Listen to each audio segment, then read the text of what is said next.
మేడ్చల్ జిల్లా జీడిమెట్ల పిఎస్ పరిధి కుత్బుల్లాపూర్లో చిట్టీల పేరుతో భారీ మోసం జరిగింది. సుమారు 4 కోట్లతో పరారయ్యారని బాధితులు ఆవేదన వ్యక్తం చేశారు.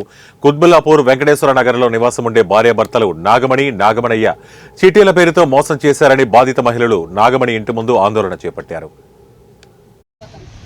చెప్పండి అట్లా వీళ్ళు భార్యాభర్తలు తిరిగి రావాలి. పోలీసులు కూడా దీని మీద సీరియస్ గా తీసుకోవాలి. ఎంతమంది బాధపడుతున్నారు కదా. ఇంకొకరిని మోసం పోవద్దు, ఇంకొకరిని మోసం చెయ్యొద్దు, మోసపోవద్దు. నగర్ రోడ్ నెంబర్ 2కు నేను 8 ఏళ్ల క్రితం మేము ఇంటికి రెంట్కి వచ్చాను. మేము సొంత ఇల్లు కొనుక్కోవాలని దాచుకుంటూ ఉన్నాము. ఎక్కడ చీటీలు వేయద్దు, నా దగ్గరే వేయని చెప్పింది. 5 లక్షల చీటీలు 5 ఉండే, మళ్ళీ 10 లక్షలవి 1000 ఎక్కడో ఏం కడతావు అని మా ఆయన దూరం ఉన్నాడు. నేను కూడా ఆర్టీసీ ఎంప్లాయీ.